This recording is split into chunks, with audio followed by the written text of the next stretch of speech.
millennial mindset. This is something I don't know what it is yet. So I specifically refrained from finding out what it was because I want to hear what it is. Yeah. So you've got this thing called the millennial mindset. I found in your bio. Yep. Tell me what that is. Yeah. So millennial mindset is a mindset. So it's not just one. It comes from the millennial generation.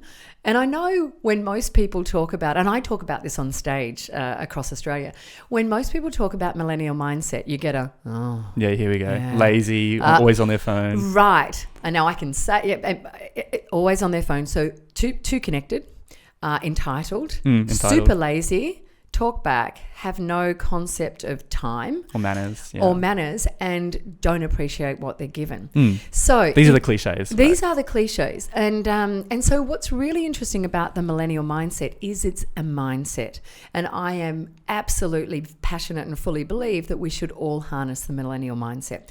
So what the mindset is, it's a different mindset to mine. I'm Gen X, proud Gen X.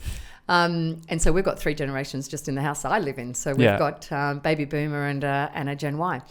And so that millennial mindset isn't about making things cheaper and faster. The millennial mindset is now about, and it's not about more, it's about better. So the millennials is not the lost generation. They are, or you are the generation that will lead us all back to a future that's sustainable and that we can be proud of. This is also something we talked about in the last episode. You guys should meet. I should introduce you. But we were just talking about how it's it's not all. It's heavily almost up to our generation to kind of. It's all up to your generation. Fix the earth right now. Yeah. Because right now, if we don't do anything, we probably won't last a few hundred years or less. Yeah. And so we've got to, and I think we get the opportunity to leave a massive legacy. Let's say in 1,000 years, people will look back and say, we were the generation that prevented the earth from falling apart. There is a force field, like 2 magnets when you get them wrong and they're pulling apart. Yeah.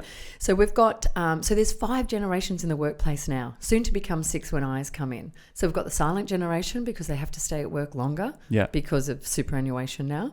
Then you've got the baby boomers. Then you've got me, X. Then you've got Y, Z, and I. Yeah. So you've got 5 in the workforce now. Wait till I gets in.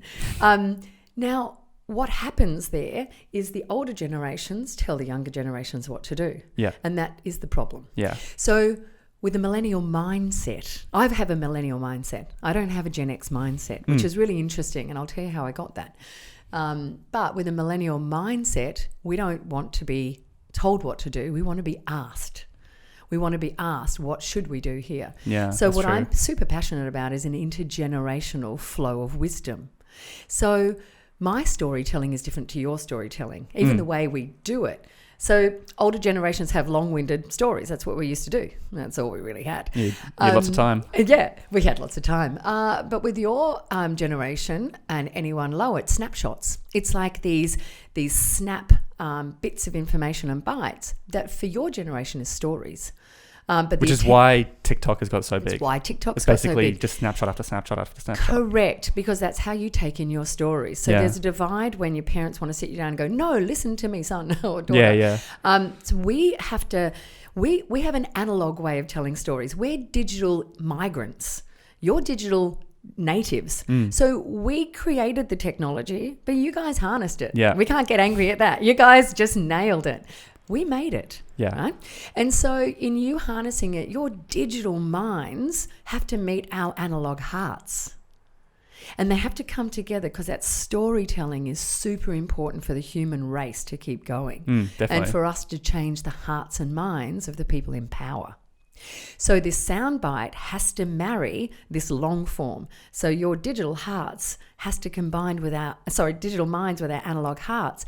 And the intergenerational flow of wisdom is super important. So I need to learn as much as I can from you guys. So the best mentor I've ever had was 24 and I was back then 44. And so he was awesome. I was trying to change a massive technological roadmap in Commonwealth Bank. I was an executive manager and I wrote a white paper. And because it was digital and because it was new, it was the first social community in CommBank, which grew to 80,000 professionals. And so I gave him my white paper. He was 24, head of SEO there, and awesome. And he went, Nick, what are you trying to say? And I went, right, what I'm trying to say is this. And he's like, oh, geez, why don't you just say that then? And he rewrote the paper as a digital native. I'm like,